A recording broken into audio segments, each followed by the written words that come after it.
보신 것처럼 빈집은 해마다 늘어 전국적으로 141만 채가 넘는 것으로 나타났습니다. 이 가운데 미분양이나 이사 같은 일시적인 빈집을 빼면 1년 이상 된 빈집이 최소 40만 채가 넘는 걸로 추정됩니다. 그렇다면 이 빈집 문제를 해결할 방법은 없는 걸까요? 부산 영도구 봉래산 끝자락에 위치한 봉산마을. 6.25 한국전쟁 당시 피난민들이 모여 살던 곳으로 작은 집들이 졸망졸망 붙어 있습니다.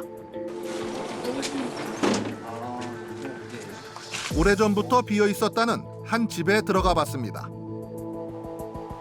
스며든 빗물에 떨어져 나온 낡은 벽지가 바닥에 뒹굴고 냉장고와 찬장 등이 어지럽게 널려 있습니다. 싱크대에는 간장병과 고추장 단지를 비롯해 각종 주방용품들이 그대로 남아 있습니다. 안방 역시 마찬가지입니다.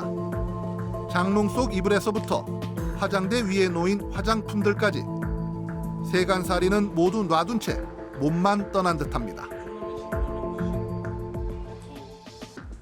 들어올 때 이제 누가 액체 같은 거 선물한 거네요. 여기 보니까 축입택. 이야, 이거 굉장히 오래된 건데. 011, 017 쓸 때니까 이게 언제 거야? 아주 옛날 거예요.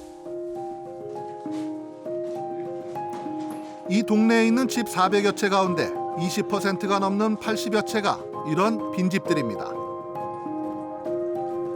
이곳에 이렇게 빈집이 늘게 된 이유가 뭘까? 조선업이 화랑이던 시절엔 인구 밀도도 높고 제법 번화한 동네였지만 조선업 경기가 휘청거리면서 젊은이들이 대거 빠져나가고 지금은 주민의 3분의 1 이상이 노인입니다. 우리 어릴 때만 해도 이게 지금 버스 종점 아닙니까? 이게 뭐 버스가 비좁을 정도로 그 막 친구들이 막 바글바글 했었는데 지금은 거의 뭐 빈집이 되니까 뭐 마음 자체부터 이제 뭐 삭막해지는 거죠. 생뚱맞게도 주택가 한복판에 자리한 블루베리 농장. 빈집을 방치해선 안 되겠다 싶어 2013년 주민들이 나서서 빈집들을 헐어낸 터에다가 만든 겁니다. 원래는 여기가 집터입니다. 집터? 예, 폐가였는데 이게 집 뜯어내고 1차 이거 뜯어내서 제가 하고 2차적으로 이제 올해 정도 저 안쪽으로 또 집이 한 채가 있었는데 그거 뜯어내고 다시 또 우리 농장에 블루베리를 또 거기에다가 입하시켰어요. 지난해 뉴딜 사업 구역으로 지정돼 국가와 지자체의 자금 지원을 받게 되면서 이렇게 빈집들을 헐어 만든 블루베리 농장이 3곳이나 더 있습니다. 주민들이 공동 경작하는데 부가소득에다 덤으로 주민 단합과 자신감도 얻었습니다. 우리 주민들이 어떤 계획했던 게 좀 실현 가능하구나 이런 뭐 희망이 뭐 상당히 고취돼 있죠.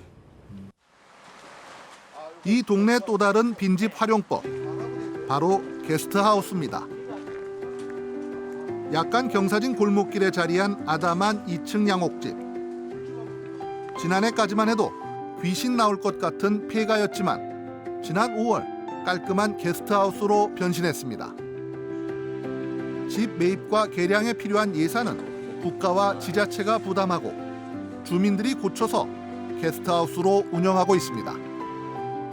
그럼 여기서 빈집 있는 것 중에 게스트하우스 만든 건 몇 개가 됩니까? 지금 현재는 2개고 현재 2개. 그리고 총 이제 4개가 지금 현재 진행 이제 4개를 지금. 안녕하세요. 여기 이제 오늘 들어오신 거예요? 하루 이용료가 5만 원. 운영은 마을 주민들이 맡아서 하는데 이용객들의 만족도도 높습니다. 여행 오신 거예요? 아니요, 여기 사는데, 네. 그리고 집 수리를 하는데, 네. 한 5일 정도, 4일에서 5일 정도로 이제 집을 비워야 되는데, 네. 우리 그 둘째 딸이 이야기를 하더라고. 그래갖고, 와, 그 이렇게 좋은 게 있나? 정부와 지자체가 지금까지 이 동네에서 사들인 빈집은 40여 채. 내년까지 나머지 40여 채를 매입해 다양하게 재활용하겠다는 게 목표인데 쉬운 일만은 아닙니다. 빈집이라 하더라도 개인 재산이기 때문에 금방 말씀드렸듯이 집이 비어 있어도 집주인이 안 판다 그러면 살 수 있는 방법이 없어요.